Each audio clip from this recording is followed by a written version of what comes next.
Qual a melhor ação de estatal para se investir?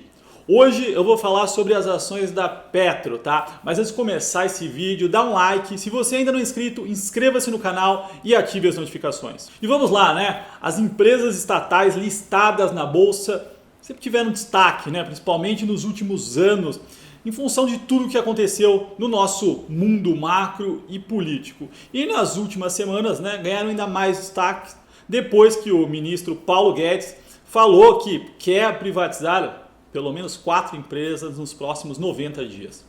Lógico que dessas grandes que a gente está falando aqui, não serão as privatizadas, entretanto, esse clima, né, liberal de reforma e privatizações ajuda a impulsionar as empresas atreladas, né, as empresas de controle estatal. Então, isso tem trazido um bom momento aí para essas ações. E nesse contexto, né, no último domingo eu comecei o primeiro vídeo dessa série, né, onde eu vou falar das 3 empresas, né, Banco do Brasil, Petro e Eletrobras.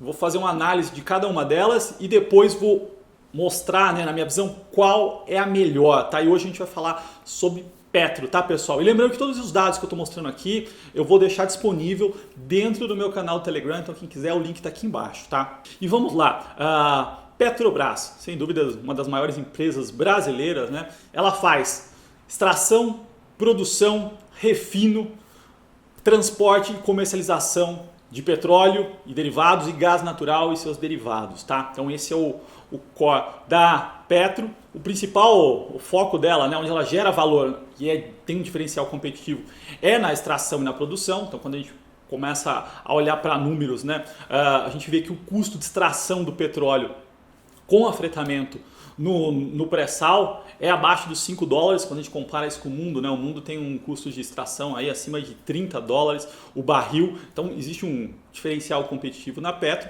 em função do pré-sal, tá? O grande foco da empresa, né, onde ela consegue gerar valor de fato, está na extração e na produção. Se a gente pensar outras linhas de receitas, como por exemplo a comercialização e no limite, como ela tem aí no stake, né, uma participação dentro da BR Distribuidora. Agora não é mais estatal, não é mais o controle da Petro, mas tem uma participação, né? A BR Distribuidoras no limite tem posto de loja de conveniência dentro de posto, que não faz muito sentido para uma empresa do tamanho da Petro, né? Tem que focar.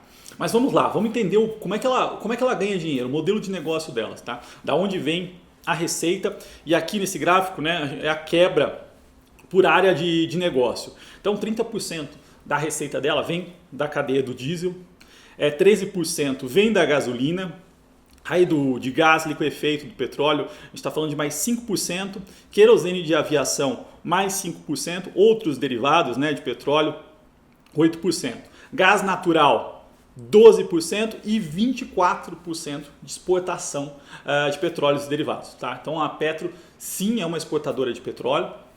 A gente tem um petróleo considerado de qualidade no mercado internacional. O nosso petróleo é do tipo Brent, então existem 2 cotações no mercado internacional. A WTI que a gente está falando, que é negociada na Bolsa de Nova York e se resume ao petróleo que vem da região do Texas. E o Brent é negociado na Bolsa de Londres, tá?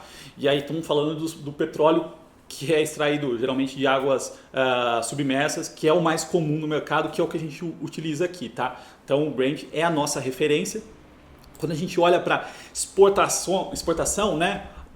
Quem é o mercado que exporta do Brasil, no caso da Petro? Então a gente está falando que 70% é China, tá? 71%. Depois Estados Unidos com 10%, Chile com 5%, Índia com 4% e outros países com mais 10%, tá? Então são os dados aqui de como ela ganha dinheiro, qual linha de receita de negócio dá dinheiro e aqui especificamente para onde ela exporta, tá, pessoal? Esses dados vão estar dentro do canal do Telegram. E um ponto que eu falei, né, existe uma grande vantagem competitiva em relação a outros países, dado a eficiência do pré-sal. Quando a gente começa a falar do case de Petro, né? Então é uma empresa que tem o controle estatal ainda, né? Então a União é que detém o controle da empresa. Isso implica em vários problemas, né, que a gente viu no passado. Eu vou passar aqui pelos números, mas o grande ponto hoje, né, é que existe teoricamente uma independência, né, uma independência no preço dos combustíveis, o que é muito positivo, ou seja, preço do combustível tem que ser pautado em quê? Em custo, né? Basicamente, preço do petróleo, que é negociado no mercado internacional e é dolarizado. Isso está sendo feito, né? Então, o preço do combustível no Brasil é reajustado, né, em função da cotação do petróleo no mercado internacional. Então, esse é um ponto positivo para a atividade da Petro, viu uma melhora muito grande, tá? Bom, e essa melhora, né, na independência da política de preços da Petro se reflete em resultados. Então, quando a gente olha para o EBITDA, né, que é a métrica de geração de caixa utilizada, a gente vê aqui nesse gráfico uma mudança, né, 2014 abaixo dos 60 bi, em 2019 uma geração aí de 128 bi. Então isso cresceu muito, isso é reflexo de várias mudanças que aconteceram na empresa. Outro ponto importante, né, é a venda de ativos. Eu falei, ela já reduziu também a posição dentro da BR Distribuidoras e ao longo do ano ela está vendendo muitos ativos que não são rentáveis ou que não têm sinergia dentro do business dela e gerando caixa, né? Uma coisa importante é a Petro foi um negócio muito endividado, né? Em função das políticas ali, o malabarismo que a gestão Dilma fez. A empresa se endividou, não reajustou o preço do combustível, né? Então ela ficou comendo caixa ali, aumentando o endividamento e aí quase quebrou.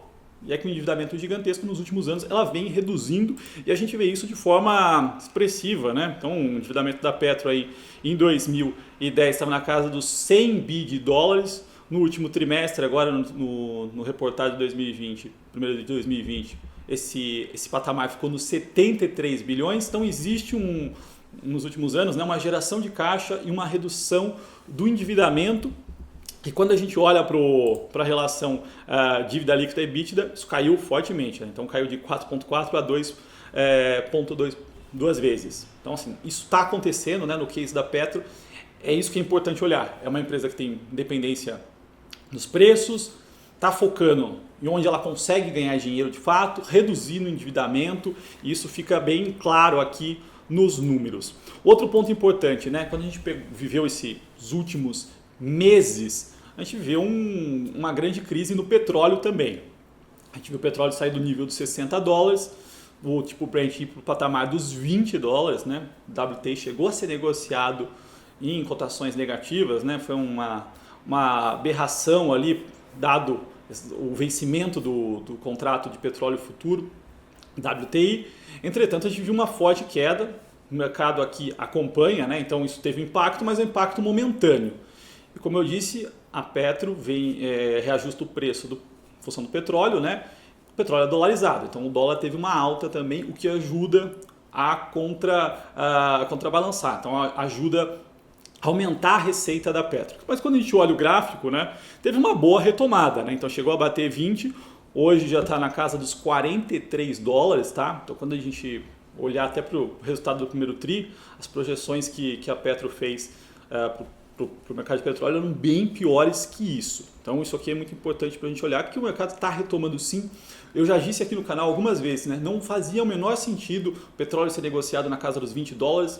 20 dólares é menos do que o custo de extração de vários países, então isso não era sustentável, né? Se ficasse por muito tempo, alguns países exportadores iam quebrar porque não conseguem extrair, e aí o mercado, oferta e demanda iam se regular novamente. Então não era viável esse patamar da commodity. E dado tudo isso, né? Qual que é a atratividade da Petro? Então, qual nível de valuation a Petro tem que ser negociada? Então, é um dado que eu também já trouxe aqui para o canal algumas vezes, mas a nossa visão aqui nas minhas análises é que é uma empresa que tem que ser negociada a 5,5 vezes EV/EBITDA, tá? Então, quando a gente faz uma sensibilidade do preço do petróleo, do dólar e do EBITDA da Petro e acha o target, considerando 5,5 vezes o valuation justo, a gente vê o quê?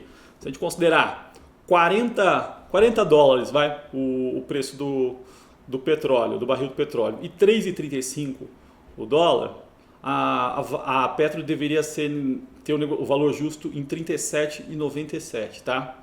Se a gente for um pouquinho mais conservador, considerar o nível de câmbio mantendo, né, os 5,35 e falar do petróleo a 35 dólares, o valor justo seria aí R$ 30,65. Ou seja, mesmo adotando premissas bem conservadoras, né? Nós estamos falando do petróleo aí para 2021 abaixo do que está hoje, bem abaixo do que está hoje, a gente vê um baita de um upside para as ações da Petro, tá, pessoal? Então isso aqui é importante para nós analisarmos. E um ponto mais importante, né? Muita gente que olha para a Petro ou que olha para ações do mercado que estão atreladas a commodities, geralmente vê números que não são muito fáceis e números às vezes que não são muito claros, né? Então, por exemplo, a Petro teve um prejuízo gigantesco no primeiro trimestre de 2020. Não foi um prejuízo, né? Ela gerou caixa. O que aconteceu lá foi um ajuste dos valores correlacionados aos postos que ela tem, né? Dado que o petróleo caiu. Então, se o petróleo caiu, eles fizeram uma projeção que eles derrubaram todo o preço do petróleo futuro. E aí eles calcularam o valor do preço, de quanto vale os postos deles, e isso teve um impacto financeiro. Então eles passaram um custo dessa variação de ativo. Isso não é caixa, não é nada. E aí a gente vê um grande prejuízo, quando na verdade a empresa gerou caixa, né? Gerou 37 bilhões de reais de caixa.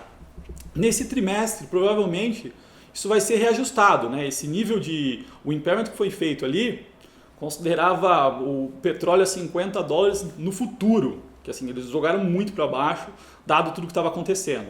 E agora a gente vê o petróleo já a $42. Ou seja, existe um ajuste positivo para passar agora, provavelmente na DRE, não que vai ter um efeito caixa, né? Porque isso não muda nada, mas vai ter quando for feito esse ajuste, o lucro explode, então tem o número do lucro ali salta fortemente, entretanto não é caixa, né? O importante é olhar para a geração de caixa, que foi o que aconteceu no primeiro trimestre, né? Foi forte a geração de caixa, tá? Então a gente está falando de um case aqui inserido dentro dessa mudança, dessa melhora da gestão das empresas públicas.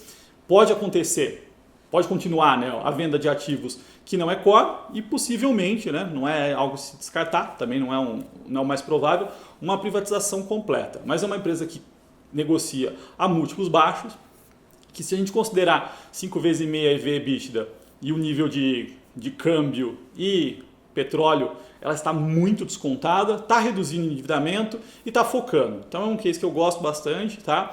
No final dessa série a gente vai fazer o comparativo das 3 empresas e ver qual é a melhor estatal. E os dados que eu estou colocando aqui, como eu disse, estão no meu canal do Telegram. Quem quiser é só se cadastrar, eu vou mandar logo após esse vídeo, tá certo, pessoal? Bom, é isso, muito obrigado e até a próxima.